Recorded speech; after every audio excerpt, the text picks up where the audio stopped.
오늘의 말씀은 그 나그네들, 그 나그네 공동체에게 주는 말씀이에요. 우리 공동체에게 주신 말씀으로 생각하며 읽으면 좋겠습니다. 베드로전서 2장 4절부터 10절입니다. 같이 한 목소리 읽도록 하겠습니다. 시작. 주님께 나오십시오. 그는 사람에게는 버림을 받으셨으나 하나님께는 택하심을 받은 살아있는 귀한 돌입니다. 살아있는 돌과 같은 존재로서 여러분도 집 짓는 데 사용되어 신령한 집이 됩니다. 그래서 여러분은 예수 그리스도로 말미암아 하나님께서 기쁘게 받으실 신령한 제사를 드리는 거룩한 제사장이 되십니다. 성경에 이런 말씀이 있습니다.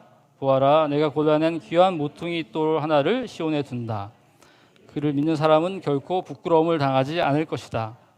그러므로 이 돌을 믿는 사람은 여러분에게는 귀한 것이지만 믿지 않는 사람들에게는 집 짓는 사람들이 버렸으나 모퉁이의 머릿돌이 된 돌이요 또한 걸리는 돌과 넘어지게 하는 바위입니다. 그들이 걸려서 넘어지는 것은 말씀을 순종하지 않기 때문이며 또한 그렇게 되도록 정해놓으셨기 때문입니다. 그러나 여러분은 택하심을 받은 족속이요 왕과 같은 제사장들이요 거룩한 민족이요 하나님의 소유가 된 백성입니다. 그래서 여러분을 어둠에서 불러내어 자기의 놀라운 빛 가운데로 인도하신 분의 업적을 여러분이 선포하는 것입니다. 여러분이 전에는 하나님의 백성이 아니었으나 지금은 하나님의 백성이요 전에는 자비를 입지 못하였으나 사람이었으나 지금은 자비를 입은 사람들입니다. 아멘. 예수님에 대한 어떤 비유나 표현들이 있죠. 선한 목자, 생명의 떡, 세상의 빛, 되게 아름다운 용어죠. 근데 이제 베드로전서 말씀을 보다 보면 예수님을 뭐라고 얘기하고 있나요? 살아있는 돌. 그래서 처음에 이제 이 베드로전서를 처음에 읽으면서 왜 예수님을 살아있는 돌이라고 했을까? 우리 사람한테 돌을 얘기할 때는 좀 약간 부정적인 이미지가 있잖아요. 우리나라에서는 뭐가 있죠? 돌머리, 돌부처, 이런 약간 좀 그런 이미지가 있는데 왜 이 베드로는 많은 표현 중에 살아있는 돌이라고 표현했을까라는 생각을 했습니다. 묵상하면서 보니까 이 베드로에게는 특별히 의미가 있는 고백이었겠구나 하는 생각이 들었어요. 예수님께서 베드로를 찾아오셔서 그와 3년간 함께 살면서 그를 사랑해 주시고 그와 함께 하셨습니다. 베드로가 3번이나 부인했지만 결국 예수님께서 찾아오셔서 3번 내가 나를 사랑하느냐 그러면서 그를 다시 하셨던 그 예수님, 그 예수님을 이 베드로는 살아있는 돌이라고 오늘 고백하고 있습니다. 그것은 바로 예수님께서 처음 베드로를 만났을 때 그에게 새로운 이름을 지어주셨던 이름과 관계에 있는 것 같아요. 요한복음 1장 42절에 보면 처음에 예수님께서 이 베드로를 만났을 때 베드로의 이름이 뭐죠? 여기 보면 시몬이죠. 그 동생이 시몬을 데려왔을 때 예수님께서 말씀하십니다. 너는 요한의 아들 시몬이로구나. 앞으로는 너를 게바라고 부르겠다. 게바는 베드로 곧 바위란 말이다. 그러니까 예수님은 처음에 이 베드로를 만났을 때, 시몬을 만났을 때 그에게 이제 게바는 아람어고요. 헬라어로 베드로인 거죠. 그러니까 저희는 베드로로 알고 있지만 원래 이름은 시몬이었는데 예수께서 그를 만나서 그에게 게바라, 베드로라 새로운 이름을 지어줬어요. 왜 그런 이름을 지어줬을까? 베드로 의아해했을 것 같아요. 그 의미를 발견하지 좀 더 시간이 필요했겠죠. 그런데 그 의미를 발견할 수 있었던 아주 중요한 말씀이 있는데 우리에게 너무 잘 알려진 말씀이죠. 예수께서 제자들과 함께 사시면서 함께 살고 먹고 이야기하고 사람들을 고쳐주며 하나님 나라를 전하는 그 삶을 살다가 어느 정도 시간이 지났을 때 예수님께서 제자들에게 물어봅니다. 너희 날 누구라 하느냐? 그때 베드로가 대답합니다. 16절과 18절 함께 읽겠습니다. 시작. 시몬 베드로가 대답하였다. 선생님은 살아계신 하나님의 아들 그리스도이십니다. 나도 너에게 말한다. 너는 베드로다. 나는 이 반석 위에다가 내 교회를 세우겠다. 죽음의 문들이 그것을 이기지 못할 것이다. 베드로가 예수님은 선생님은 살아계신 하나님의 아들 그리스도이십니다라고 고백을 한 거예요. 예수님은 이런 분입니다라고 고백하니까 그걸 받아서 예수님께서 나도 너에게 말한다. 너는 베드로다. 그러니까 서로가 서로에게 마음을 나누는 거죠. 서로가 서로에게 고백을 하는 장면인 것입니다. 아름다운 장면이죠. 이러면서 다시 베드로라고 강조하고 있는 거예요. 예수님께 예수가 그리스도이심을 고백하는 그에게 넌 다 베드로라는 걸 다시 한번 확인시켜주고 있어요. 그러면서 그 다음에 보면 난 이 반석 위에다가 내 교회를 세우겠다. 그래서 이 반석이 베드로냐 아니냐에 대한 논쟁이 있습니다. 그런데 이제 헬러로 보면 베드로는 페트로스이고 이 반석은 페트라라고 입니다. 같은 계열의 동일한 의미를 가진 다른 단어의 의미이고 신학적으로 보면 개신교에서는 이 반석이라고 하는 것은 이 제자 공동체의 대표에 해당되는 베드로가 공동체를 대표해서 하나님께 신앙을 고백했다고 보고 있는 것이죠. 그 공동체의 신앙 고백 위에 교회가 세웠다고 보고 있는 것입니다. 저도 그렇게 보고 있습니다. 하지만 또 한번 생각해 볼 것은 이 고백을 제자들 대표해서 실제로 한 사람은 베드로입니다. 베드로 실제로 그 고백을 했고 예수님은 그 고백 속에 너는 베드로다라고 또 얘기를 해주시는 것이죠. 이때 베드로의 마음이 어땠을까요? 예수님이 처음에 그를 만났을 때 너 이름은 베드로다라고 이야기하셨을 때 왜 나의 이름을 베드로라고 했을까라는 의문이 이 시점에서 새로운 어떤 발견? 나를 베드로라고 부르신 이유가 있었구나. 바로 예수 그리스도가 누구신지 알는 그 믿음의 고백을 통해서 교회를 세워나가는데 내가 하나의 돌이 될 수 있겠나 보다. 이런 생각을 하게 된 것 같아요. 그것은 어떻게 보면 여러분들이 예수님을 믿고 내 인생에 대한 새로운 삶의 방향을 결정하고 내 삶은 이것을 통해서 하나님께서 이것을 위해서 부르셨나 보다. 내 삶을 이렇게 이끌어 가시나 보다 하는 걸 발견한 것 같은 그런 장면이 아니었을까 생각을 합니다. 저 역시도 하나님을 따라가면서 주님께서 나를 직장생활 하다가 다시 목회 길로 갔을 때 그것을 발견하는 데는 한 7, 8년이라는 시간이 걸렸던 것 같아요. 하나님께서 나를 왜 부르셨을까? 분명히 어떤 목적이 있을 텐데 다시 목회자의 삶으로 불렀을 때 나들목교회에서 하나님 나라 복음으로 훈련을 받으면서 또 이렇게 신대원에서는 주로 공부했던 부분은 이제 영성 훈련을 공부했습니다. 대학원에서도 공부하고 그래서 하나님 나라 복음을 어떻게 우리 삶 속에서 영적인 훈련을 통해서 살아내고 그렇게 예수님을 닮아가는 삶을 살아가게 할 수 있을까? 저에게는 그 두 가지를 통합하는 공동체를 세우는 것이 저의 어떤 부르심으로 다가왔습니다. 아마 베드로에게는 이런 순간이 그런 순간이 아니었을까 싶어요. 여러분에게는 어떻습니까? 그렇게 주님께서 너는 이러한 존재라고 이야기하셨던 그 기억들. 베드로에게는 그런 기억이 있었던 것 같아요. 그런데 그 일이 있은 얼마 후에 마태복음 20장에서 보면 예수님께서 유대 지도자들에게 얘기하시면서 포도원의 농부 비유를 하면서 자신을 돌로도 이야기하신 장면이 나옵니다. 그 부분이 이제 오늘 7절에서 인용했는데요. 이 말씀은 시편 118편 22절의 말씀이에요. 집 짓는 자들이 버렸으나 모퉁이의 머릿돌이 된 돌이요. 이 모퉁이의 머릿돌이 됐던 돌이라는 표현이 있는데 이 표현은 이제 마태복음에도 나오고요. 모든 복음서에 나옵니다. 마태, 마가, 누가에 나오고 또 사도행전에서 베드로가 설교할 때도 인용을 하고 있어요. 그만큼 베드로에게는 예수님 나를 돌이라고 부르셨는데 바위라고 부르셨는데 예수님이 스스로를 돌이라고 얘기하셨던 것이 굉장히 인상적이었던 것 같아요. 근데 그 돌의 의미는 무엇일까요? 그것은 바로 6절에 인용된 말씀인데요. 이사야자 28장 16절의 말씀을 인용하고 있는 말씀입니다. 보아라 내가 골라낸 귀한 모퉁이 돌 하나를 시온에 둔다. 그를 믿는 사람은 결코 부끄러움을 당하지 않을 것이다. 이 말씀은 이사야서의 맥락 속에서 하나님께서 이스라엘을 택하셔서 하나님을 드러내는 공동체를 세우기 원하셨는데 그 이스라엘이 공의와 정의를 행하지 않고 하나님을 예배하지만 하나님의 뜻대로 예배하는 것이 아니라 자기의 방식대로 예배하는 삶을 살고 타락해 갔던 것이죠. 하나님께서는 그래서 이곳을 심판하시고 이 성전조차도 폐하실 거다 얘기를 하고 계시는 거예요. 그리고 나중에 다시 성전을 새롭게 세울 것인데 그 새롭게 세우는 성전 시온에 둔다. 이 시온은 예루살렘의 별칭과도 같은 것인데 이 예루살렘에 내가 골라낸 귀한 모퉁이 돌 하나를 세운다.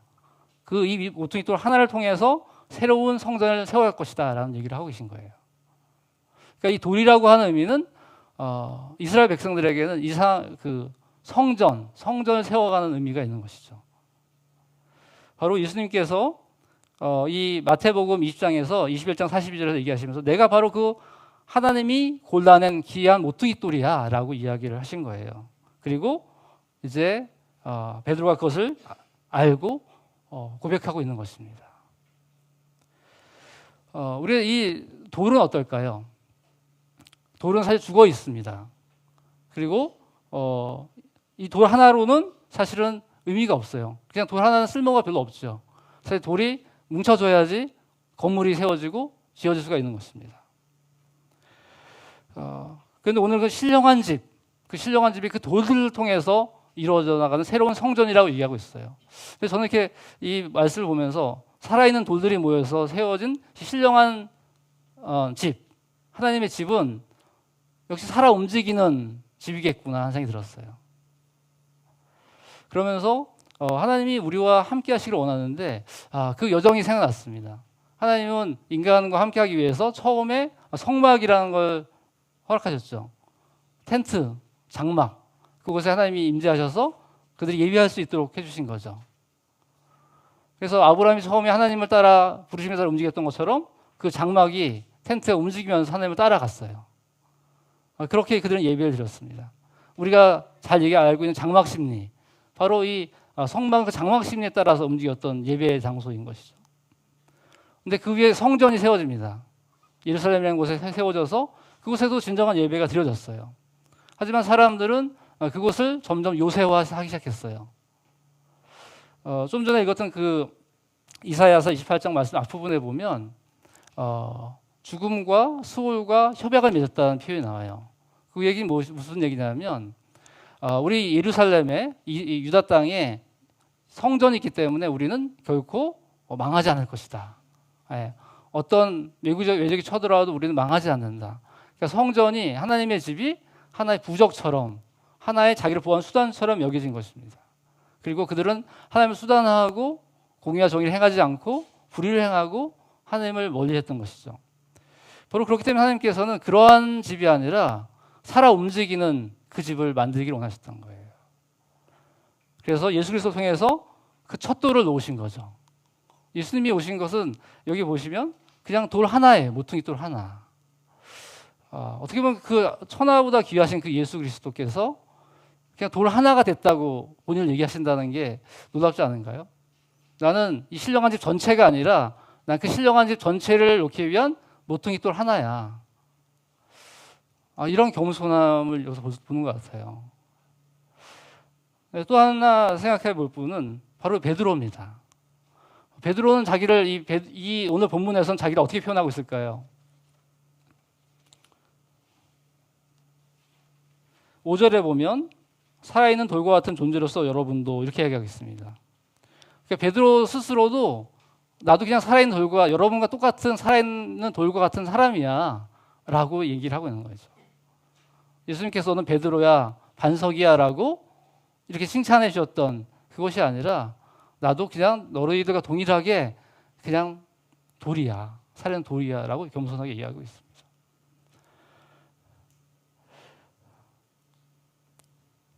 돌은 아까 말씀드린 것처럼 하나를 가지고는 뭔가 할 수가 없어요. 근데 돌이 이어져서 그것이 하나의 건물이 되고 쓸모있는 용도가 되는 것이죠. 그런데 예수님께서 겸손하게 난 하나의 돌이라고 얘기하셨고 베드로도 그 돌 옆에 연결된 돌로서 난 살아있는 돌이라고 고백하고 있는 것입니다. 그렇게 인격적인 관계 속에 연합이 일어나는 것이죠. 제가 특별히 베드로를 더 생각했던 부분은 이 살아있는 돌인 예수 그리스도를 닮아서 우리가 살아있는 돌이 된다고 하는 것이 뭔가 이렇게 물리적인 결합 같은 느낌이 자꾸 드는 거예요. 하지만 그것은 물리적인 결합이 아니라 베드로가 예수님께 느꼈던 그 인격적인 사랑과 연합과 같은 그 결합 속에서 이 신령한 집이 지어져 간다고 하는 것이죠. 여러분들도 동일하게 하나의 돌로서, 저도 하나의 돌로서 신령한 집의 한 구성원이 되는 것입니다. 이 신령한 집은 나 혼자 지을 수 있는 것이 아니라 함께 지어져 가는 것이죠. 바로 그런 겸손함과 나만으로 할 수 없고 함께 지어져 가야 된다고 하는 그런 겸손함과 서로의 용납과 사랑이 있을 때 지어져 갈 수 있는 것이죠. 바로 베드로는 그의 인생에 이제 이 베드로 전서를 통해서 후배들에게 남기는 글을 통해서 그가 예수님과의 관계를 살아있는 돌인 예수 그리스도와 살아있는 돌들 중에 하나인 베드로로 이야기하고 있는 것이죠. 그러한 마음과 사랑, 그것이 있기 때문에 계속해서 공동체는 이루어져 가고 우리도 그 하나의 돌들로서 함께 참여할 수 있게 된 것이죠.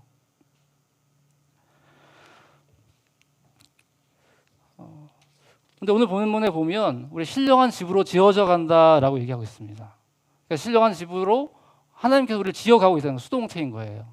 우리를 불러주셔서 서로가 서로를 연결하게 하고 서로가 서로를 붙어있게 하고 그럼으로써 함께 예배자로 설 수 있게 하고 함께 공동체가 되도록 신령한 집으로 지어져 간다고 얘기하는 것입니다.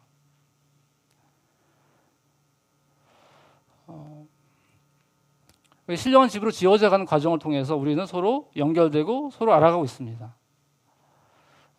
우리 가정교회 안에서 서로가 연결되는 기쁨들을 좀 누리게 되죠.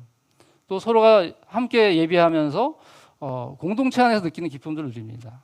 또 가정교회 안에서 나눌 때 한 분이 그런 얘기를 한 적이 있었는데 내가 혼자서 기도할 때는 잘 안 되지만 우리 가정교회 안에서 함께 예배할 때 하나님이 특별한 지혜를 주셔서 내가 생각할 수 없었던 기도가 나오기도 하고 그런 이야기를 하게 된다 하는 것이죠.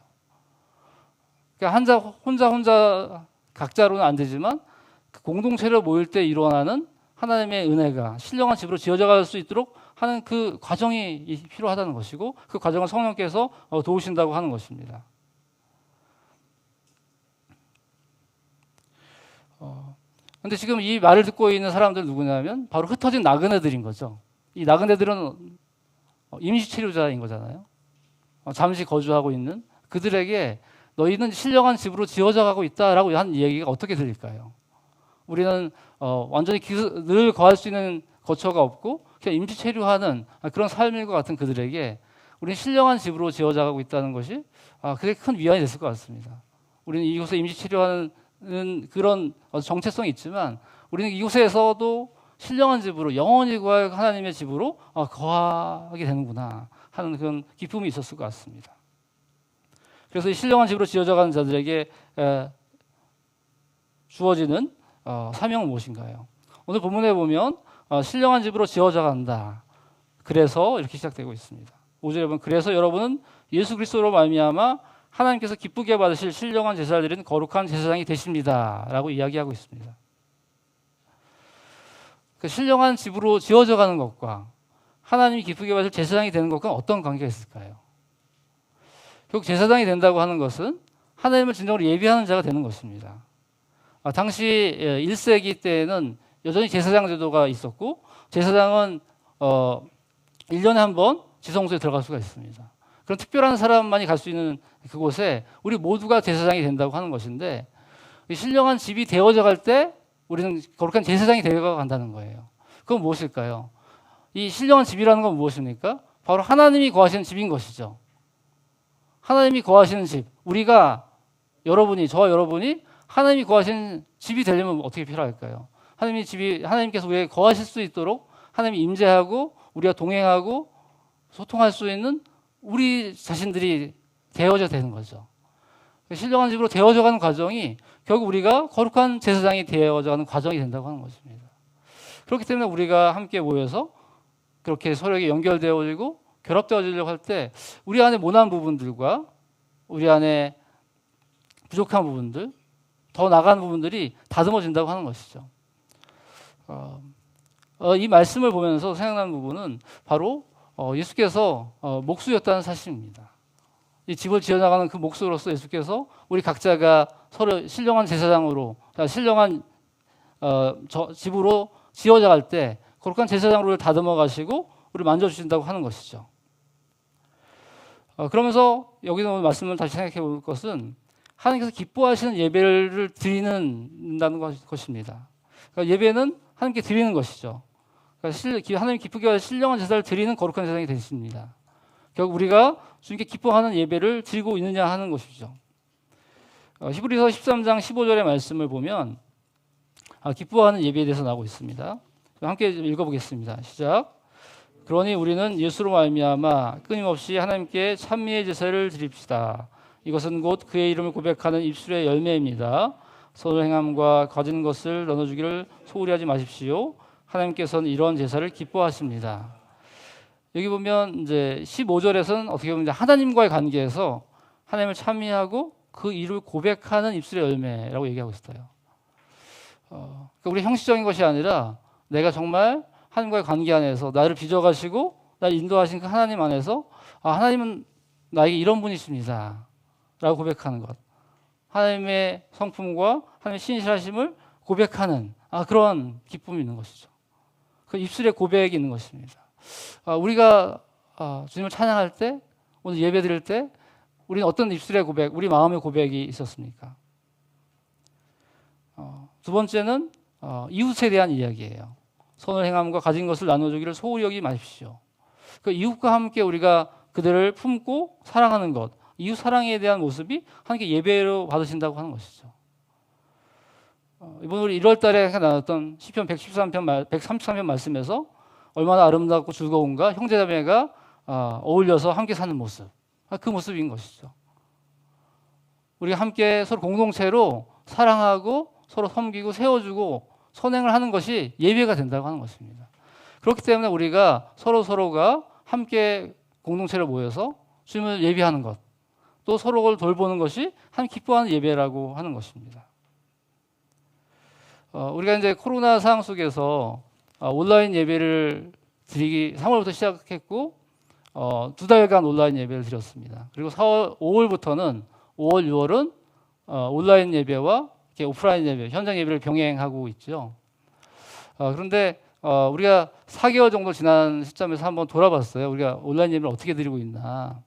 우리 하나님께 이곳에 있건 어느 곳에 있건 하나님께 예배 드리는 자리인 것이죠. 아까 우리 신령한 집이라는 거, 움직이는 하나님의 집, 곳곳에서 하나님의 집들이 있는 것이죠. 예루살렘 성전에 맺는 것이 아니라 곳곳에서 신령한 집들이 지어지고 있습니다. 그렇다면 그 무슨 온라인 예배를 드릴 때 어떤 마음으로 드리는지 잠시 한번 표를 보면서 생각해 보면 좋겠습니다. 잘 보이시나요?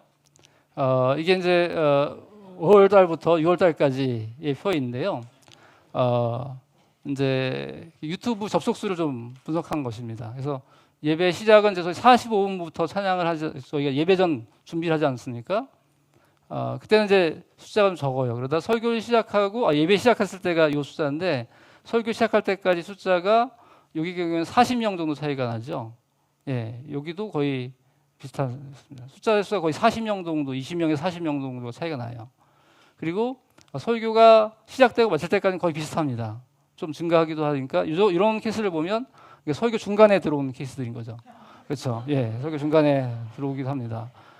근데 설교가 마치고 나서 예배가 마칠 때까지 10명 정도씩 보통 한 10명 가까이, 8명에서 10명 정도 이렇게 빠져나가는 거거든요.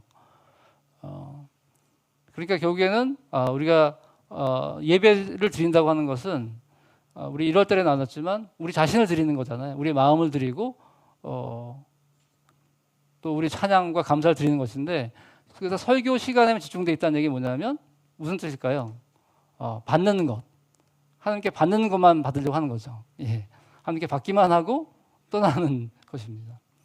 그 숫자가 10명 정도이시지만 좀 돌아보면 좋겠습니다. 그래서 저희가 좀 예배 관련된 그 에티켓을, 온라인 예배 관련된 에티켓을 좀 만들어 봤어요. 예, 다음 보여주세요. 그래서 1, 2, 3번은 예배를 시작하기 전에 우리가 어떻게 준비할 것인가를 좀 정리해 봤는데요. 그래서 한번 읽어볼까요? 첫 번째 시작. 예배를 위해 기도로 준비해 주세요. 그래서 그 유튜브 채널이나 주보, 설교한 헌금 등은 좀 미리 준비하는 거죠. 우리가 오늘 예배를 내가 어떻게 드려야 될 것인지 저희가 15분 전 찬양을 하게 되는데 그 정도 즈음에는 이런 마음의 준비를 하시면 좋을 것 같습니다. 그리고 두 번째 읽어보겠습니다. 시작. 예배에 늦지 마세요. 예, 최소한 5분 전에는 오셔야지 이제 바로 예배 드리는 게 아니라 그 연결해야 되잖아요. 유튜브로. 연결해야 되고 자리를 잡아야 되기 때문에 최소한 15분 전 또 아니면 5분 전에 준비를 하시면 좋겠습니다. 그 다음에 단정한 옷차림으로 착석해 주세요. 하던 일을 멈춥니다. 전에 이제 그 아동부 같은 경우에는 예배 드리는 장면들을 이렇게 찍어서 이렇게 카톡방에, 부모님 카톡방에 올리기도 하더라고요. 그런데 이제 가끔은 이제 속옷을 입고 있는 모습이 보이죠. 그런데 이제 부모님들도 또 속옷을 입고 예배를 드릴 수도 있잖아요. 그래서 이제 예배할 때 우리가 좀 단정한 옷차림으로 준비를 하고 예배를 좀 좋겠습니다. 그리고 저희 지금 생각하는 부분은 한번 캠페인을 할까 생각하고 있는데 예배 드리는 모습들을 좀 이렇게 찍어서 올려서 이제 그것을 좀 서로 격려하는 그런 캠페인을 하면 어떨까? 예, 아름답게 예배하는 모습들을 그런 생각을 해봤습니다. 네 번째로는 그 온 마음과 온 몸으로 예배에 참석해 주세요. 이제 여기 보면 이제 온 몸이라고 하는 것은 저희가 이제 일어나는 시간이 많지는 않습니다. 그렇죠? 거의 처음에 있는데 다 같이 일어나서 할 때는 좀 함께 참석해 주면 좋겠습니다. 그리고 다음에 예배자를 처음부터 끝까지 지켜주세요. 아까 그 분석표를 보신 것처럼 예배 시작할 때와 설교 시작 전까지 거의 한 30-40명 정도 차이가 나거든요. 그러니까 그 처음부터 예배에 참석해서 끝까지 지켜주는 게 중요합니다. 그 여섯 번째는 마음으로 드리는 예배에 적극 참여해 주세요. 그래서 아까 말씀드렸지만 그 설교를 듣는 부분은 그 설교 중에서도 소통이 있겠죠. 하나님이 말씀해 주신 것은 우리 마음에 소통이 있겠지만 어떻게 보면 우리를 드리는 부분에서 예배에 있어서 마음으로 드리는 예배가 정말 여러분을 드릴 수 있는 표현인 거라고 생각됩니다. 그리고 예배 후에 함께 나눠주세요. 따로 있어도 함께 예배했으면 또 가족과 가정교회에서 함께 카톡방에서 나눌 수도 있고 함께 예배했던 가족들과 함께 나눌 수 있고요. 그것이 오늘 그 신령한 집으로 지어져가는 그 모습과 흡사하다고 생각되는데요. 바로 우리가 그 오늘 말씀처럼 신령한 집으로 지어져가는 것이 이곳에서만 지어지는 것이 아니라 곳곳에 예배드린 현장 속에서 그렇게 신령한 집으로 함께 지어져가는 그래서 참다운 제사장의 역할을 하고 그 가운데 하나님이 기뻐 받으신다는 그 예배를 드리면 좋겠습니다. 그래서 하나님이 기뻐하신다는 것을 여러분들이 어떻게 알 수 있을까요? 우리가 하나님께 기쁨으로 드리고 하나님께서 기뻐하실 때 하나님과 우리가 교감하고 있다면 그 하나님의 기쁨이 여러분의 마음에 닿을 것입니다. 그래서 여러분이 그 기쁨을 함께 누리시면 좋겠습니다. 그런데 이렇게 신령한 집으로 지어져 갈 때 신령한 집으로 지어져 가는 나그네가 되기 위한 어떤 분기점이 6절 8절에서 좀 보이고 있어요. 바로 6절에 보면 집 짓는 자들이 버렸으나 모퉁이의 머릿돌이 된 돌이라고 얘기하고 있습니다. 여기 보면 그 예수를 버린 건축달이 있는 거예요. 그러니까 집 짓는 자들이 버린 돌이 예수 그리스도 모퉁이의 머릿돌이 됐다고 하고 있습니다. 그러니까 하나님이 짓는 신령한 집, 하나님의 보이지 않는 집을 지어져 가고 있습니다. 여러분을 통해서 지어가고 있는데 또 다른 건축자가 있다는 거예요. 예수를 버린 건축자도 있다는 것입니다. 그들은 누구일까요? 그 마태복음 21장에 보면 당시 유대 지도자들의 모습이 나와요. 그들이 하나님을 모르는 자들이 아니었습니다. 그 마태복음 21장에 있던 그 말씀을 생각해 본다면 하나님을 믿는다고 했지만 결국 예수를 버렸습니다. 그들이 결국 하나님을 자기의 수단처럼 자기 권력과 힘을 유지하려고 하는 수단처럼 생각하는 자들은 예수를 버린다고 하는 것이죠. 근데 예수께서는 그의 버림을 받으시고 또 오히려 그걸 통해서 모퉁이의 머릿돌이 되었습니다. 근데 우리가 살아가면서 우리가 그 예수를 어떻게 대하고 있는가, 난 어떤 때 늘 예수를 믿고 따르고 있는가 하는 것입니다. 어떤 경우에 나는 예수를 버릴 때는 없는가, 우리 마음속에서 어떤 상황 속에서 나의 유리함을 위해서 거짓말을 하거나 아니면 예수를 모른 척하거나 하는 적은 없습니까? 우리가 살아가는 세상은 하나님을 모르고 이 세상의 가치들을 지어나가는 어떤 집을 짓고 있습니다. 세상의 권력을 더 강화하는 집을 짓고 있고 명예를 강화하는, 부를 강화하는 그런 집을 짓고 있겠죠. 그러니까 우리는 살아가면서 그런 것에 동조하고 있는가, 예수를 따라가고 있는가를 돌아봐야겠습니다. 그렇다면 우리가 신령한 집으로 지어져 갈 때 어떤 부분이 필요할까요? 저는 오늘 말씀 보면서 그 예수님이 모퉁이 돌과 머릿돌이 됐다고 하는 표현들을 주목해 봤습니다.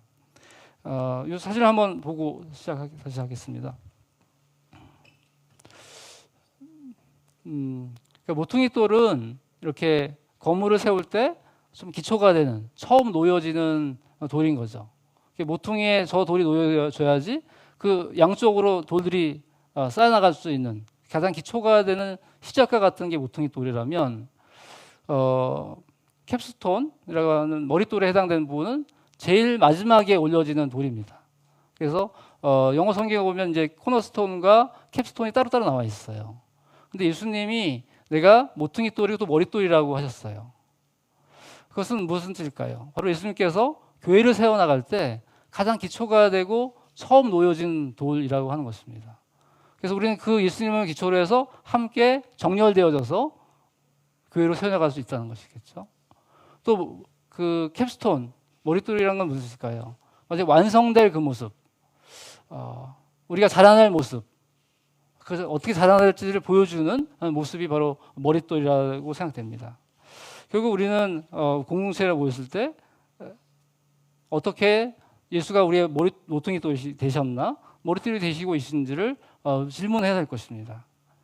사절 시작하면서 주님께 나아오십시오라고 시작하고 있어요. 우리가 예수 그리스도를 내 인생의 주인으로 모셔드리고 내 인생의 기준으로 모셔드리고 살아갈 때 우리는 늘 주님께 나와서 주님께 순간순간 주님이 모퉁이 돌로서 어떻게 주님의 기준에 삶에 내가 맞춰가야 될 것인지를 봐야 될 것입니다. 그래서 그 가운데 서로 옆에 있는 돌들과 우리는 어떻게 예수님을 중심으로 서로 맞춰갈 수 있을 것인가. 우리가 지난 5월 달에 에베소서 말씀을 보면 서로 사랑하는 것, 서로 순종하는 것, 또 지난주에 나왔던 말씀 베드로전서에도 서로 뜨겁게 사랑해라.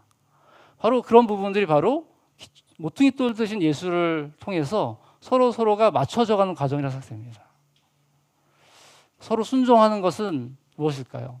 제가 기억나는 부분 함께 가정교회 나눌 때 서로 순종하기 위해서 버틴다 그런 표현이 기억나더라고요.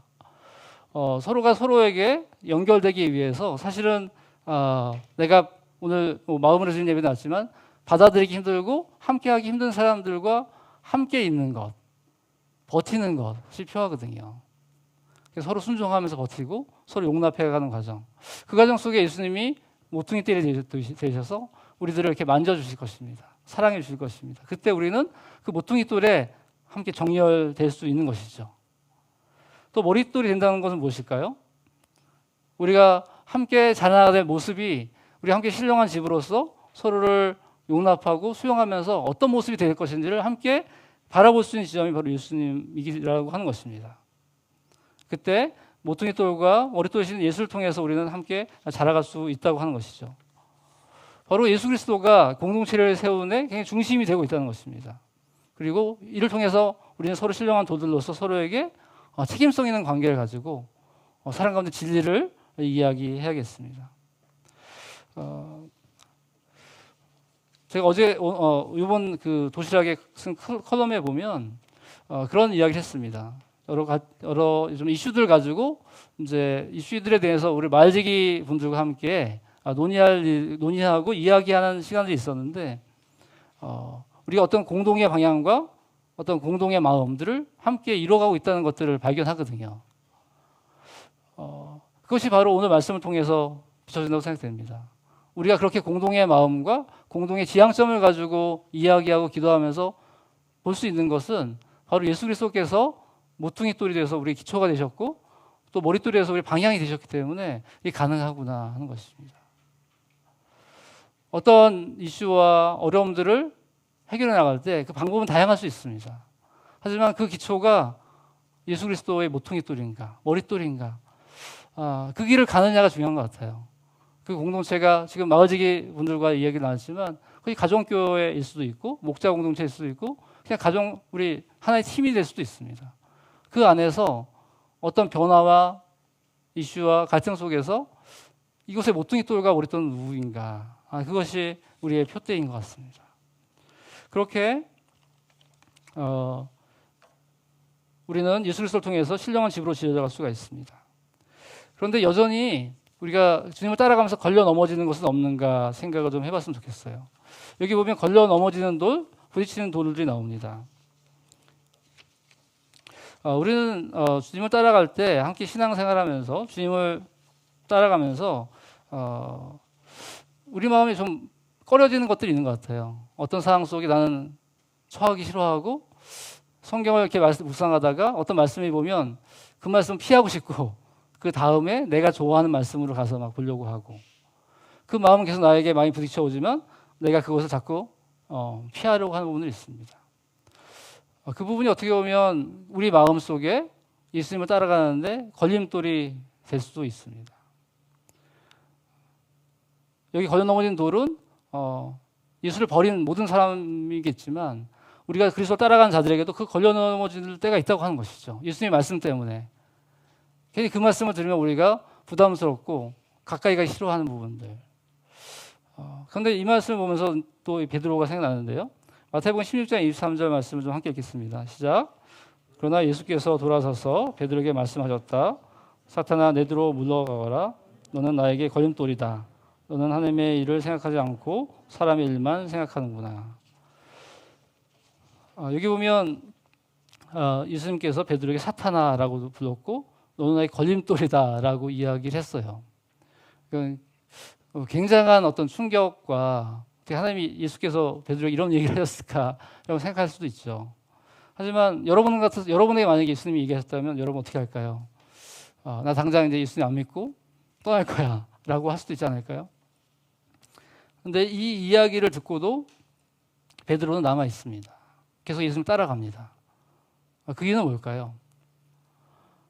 그건 바로 그 앞에 벌써 이미 예수님께서 너는 베드로야라고 자신의 고백을 베드로에게 해주신 것이죠.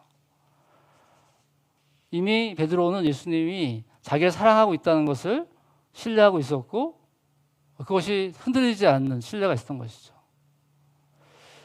결국 우리가 어떤 말씀이나 어떤 공동체에서 어떤 상황 속에서 자꾸 예수님께로 나가는 것을 내가 주저하고 있다면 그때 그것이 우리의 성장점인 것 같습니다. 그때 여전히 나 사랑하시는 그 예수님을 의지해서 그 지점에 다가서는 것, 그 말씀을 다시 붙드는 것, 그것이 우리가 예수님의 사랑을 의지해서 넘어진 도리를 넘어서는 길이 아니겠 싶습니다. 결국 그렇게 하나하나의 우리를 넘어지는 돌들을 넘어설 때 우리는 더 신령한 집으로 지어져 갈 것입니다. 사도 베드로는 이렇게 신령한 집이라고 고백과 함께 우리가 어떻게 신령한 집을 지어져 갈 것인가를 얘기하고 나서 그게 어떤 우리들이 신령한 집으로 지어져가는 공동체가 어떤 것이냐는 어떤 감격적인 이야기를 하고 있는데요. 바로 출애굽기 19장 5절부터 6절 말씀과 이사야서의 말씀입니다. 어떻게 보면 구약에서 이스라엘 공동체에 대해 선언해 주신 굉장히 중요한 말씀인데 이 두 구절을 합쳐서 오늘 9절, 10절을 얘기하고 있어요. 시간 관계상 제가 말씀을 읽지 않고 중요한 부분만 말씀을 나눌게요. 여기 보면 이 출애굽기 19장은 하나님께서 이스라엘 백성이 이집트 땅에서 거의 종족 말살의 위기 속에서 그를 끌어내오셔서 그들에게 새로운 언약을 주시려고 하는 거예요. 그를 불러와서 내가 너희는 택한 백성이고 너희 나라는 나를 섬긴 제사장 나라가 되고 너희는 거룩한 민족이 될 것이다 라고 하는 큰 비전을 주시는 것이거든요. 완전히 이집트에 종살이하면서 노예 생활을 하던 자들에게 완전히 새로운 모습을 설명하시면서 그것을 그들에게 약속해 주신 거예요. 엄청난 꿈 아닙니까? 도대체 어떻게 이런 일이 일어날 수 있을까 하는 생각을 할 정도인 것이죠. 그런데 이사야서 43장은 이제 유다의 후기, 이스라엘 후기의 이사야의 예언입니다. 여기 보면 하나님께서 새로운 일을 행하실 건데 20절에 보면 들짐승도 나를 공경할 것이다. 이리로 사자도 나를 사냥할 것이다. 내가 택한 내 백성에게 물을 마시게 하려고 광야에 물을 대고 사람이 강하였기 때문이다. 이 백성은 나를 위하여 내가 지은 백성이다. 그들이 나를 찬양할 것이다. 그래서 하나님께서 이 이스라엘 백성을 심판 가운데 다시 회복하면서 그들 또한 나의 택한 백성이라고 이야기하고 있어요. 그런데 이 출애굽기 19장 5절 6절과 이사야 40장 말씀을 통해서 그걸 합쳐서 이 베드로는 그 고백을 하고 있는 것입니다. 선포하고 있는 것입니다. 우리가 사랑하는 사람들한테 오랜만에 만났을 때 어떻게 얘기할까요? 사랑하는 연인이 만나서 그냥 만나고 싶었어 라고 한마디만 할 수도 있겠지만 만나고 얘기하고 보고 싶었어. 여러 가지 수식어를 통해서 그 마음을 표현할 수 있잖아요. 그런데 하나님께서 이 이스라엘 백성 흩어진 나그네들에게 이 네 가지를 통해서 이야기해 주시는 거예요. 너희는 택하신 족속이고 왕 같은 제사장이고 거룩한 민족이고 하나님의 소유된 백성이다. 이런 이 고백을 어떻게 보면 너희들은 이런 자라고 선언해주고 계신 것이죠. 어떤 목사님은 이런 고백들을 보면서 이 말씀을 들을 때 마음이 벅차오릅니다. 우리를 이렇게 바라봐 주시다니. 그렇게 얘기하시는 분도 있었어요. 여기 택한 족속이라는 건 무엇일까요? 바로 하나님이 주권적으로 우리들을 이끌어 가신다고 하는 것입니다. 오늘 하나님께서 예수님을 택하셔서 새로운 신령한 집을 지어줬던 것처럼 우리를 택하셔서 그렇게 부르신다는 것이죠. 신명기 7장 10절에 보면 하나님이 이스라엘 택한 이유가 너희들이 가장 작은 자이기 때문에 택했다고 했어요. 그러니까 우리가 특별한 사람이 아니라 그냥 일반적이고 보통 사람인 너희를 불러서 나와 함께 신령한 집을 지어가자고 초대하고 있습니다. 이 왕 같은 제사장은 그 출애굽기 보면 제사장 나라에 가깝습니다. 결국 하나님께 예배드리는 자로 가는 것이지만 제사장 나라는 무엇일까요? 주변에 하나님을 모르는 나라에게 하나님을 알리고 그들을 예배할 수 있도록 돕는 나라가 되라고 하는 것입니다. 사실 그 이스라엘 백성이 그들이 패망한 중요한 원인 중에 하나가 이 제사장 나라의 사명을 잃었기 때문인 것이죠. 자기들만이 하나님이 칭찬하는, 하나님만 자기들만을 돌보는 그런 서민의식에 빠졌던 것입니다. 이 부분에 있어서 저희 공동체가 정말 이 제사장 나라로서, 왕같은 제사장으로서 우리가 하나님을 예배하는 것뿐만 아니라 믿지 않은 자들에게 하나님의 복음을 선포하고 그 예배자로 초대하는 삶을 살았으면 좋겠습니다. 거룩한 민족은 얼마 전에 우리 함께 나눴던 말씀처럼 내가 거룩하니 너희도 거룩하라 한 것처럼 우리의 균형 있는 성장을 통해서 우리가 하나님의 성품을 닮아가는 그런 민족이 되라고 하는 것이죠. 하나님의 소유된 백성은 보물이라는 뜻이 있어요. 보물. 가장 애지중지하게 하는. 여러분이 가장 귀하게 여기는 게 뭘까요? 하나님께 그렇게 우리 공동체를, 신령한 집을, 이 나그네들을 바라봐 주신다는 것입니다.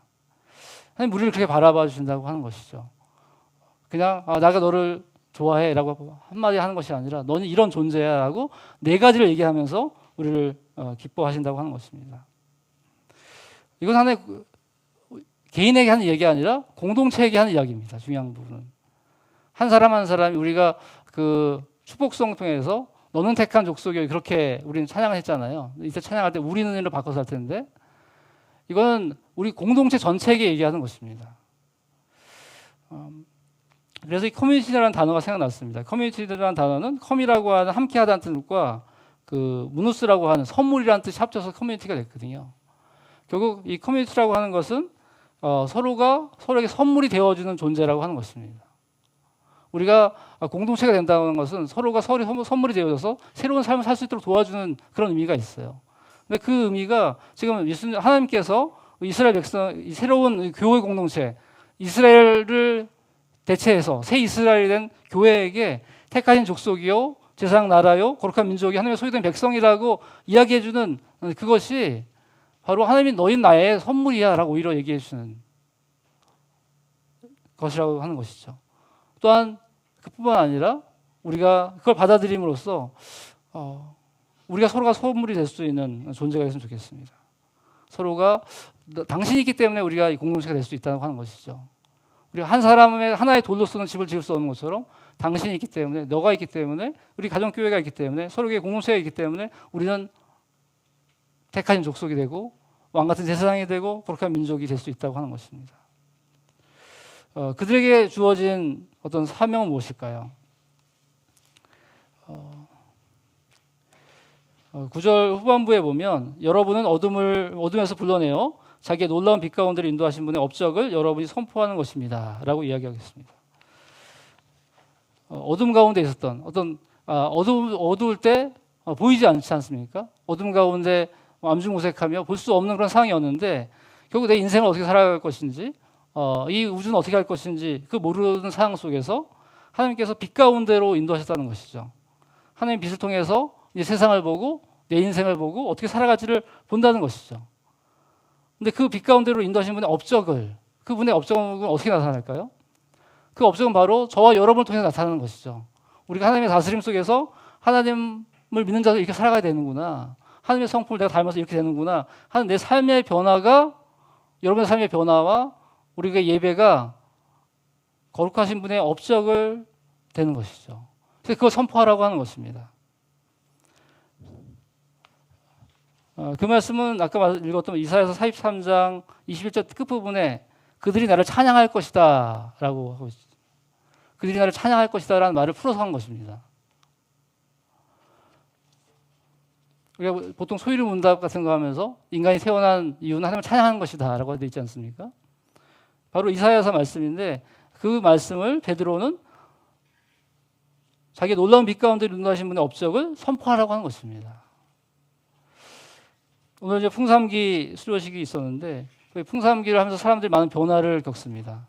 그것은 이 세상을 바라보는 관점이, 나 자신을 바라보는 관점이 그냥 나와 하나님 정도의 신앙이었다면 거기서 나 자신과의 관계, 이익과의 관계, 세상과의 관계로 시야가 넓어지는 것이죠.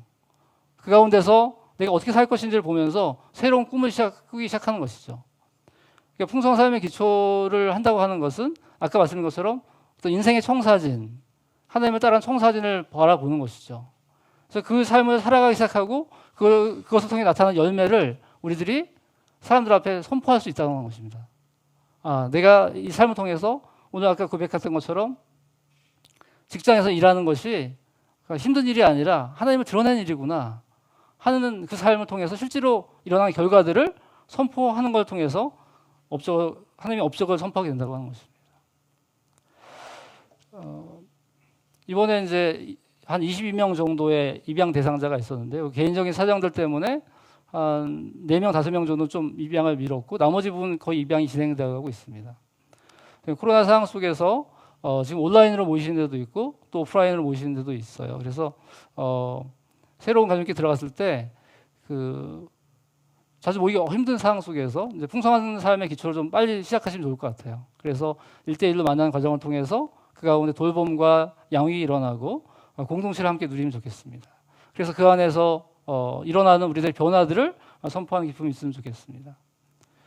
그리고 가정교회 안에 이제 입양되고 나서 한 1년, 2년이 지났는데 아직 풍삼기를 안 하신 분들은 특별히 이런 시간을 통해서 하시면 좋을 것 같아요. 우리가 교회 오가는 시간들이 많이 줄었잖아요. 또 모임의 시간도 많이 줄었기 때문에 그 남은 시간을 풍성함의 기초를 통해서 더 성장할 수 있는 계기로 삼으면 좋겠습니다.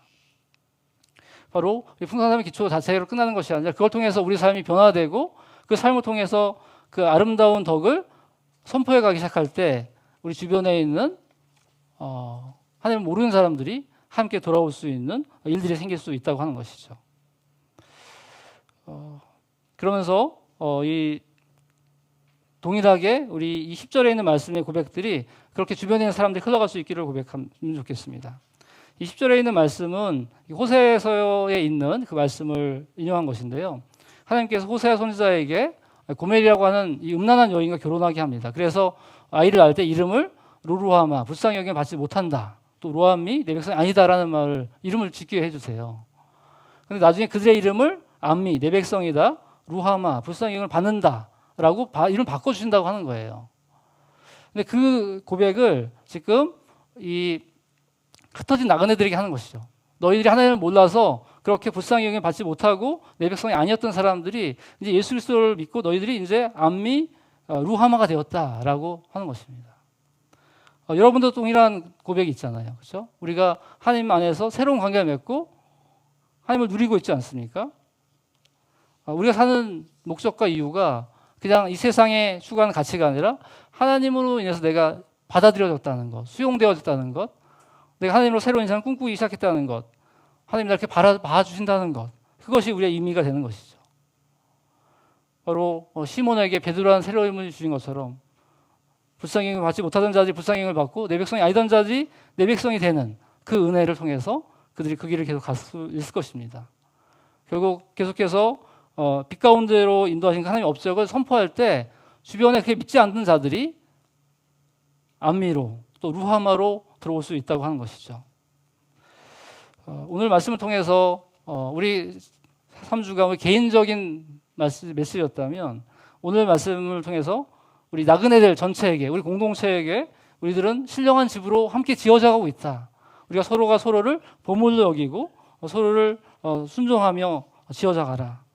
바로 예수 그리스도가 모퉁이돌이요 머릿돌이 되어서 모퉁이돌과 머릿돌이 되신 그 예수를 따라서 함께 지어져가라고 이야기하고 있습니다.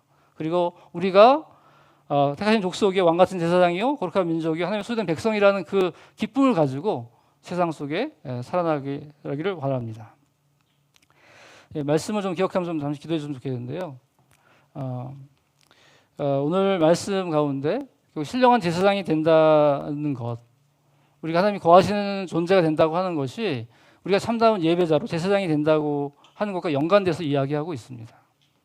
우리가 함께 공동체로 모이며 가정교회로 모이며 공동체로 모이는 그 과정을 통해서 우리는 진정한 예배자로서 그렇게 세워져 가고 있는가, 또 그렇게 예배자로 세워가고 있던 그 감사의 기도와 함께 또 우리의 변화 요소가 무엇인지를 함께 고백하며 기도하겠습니다.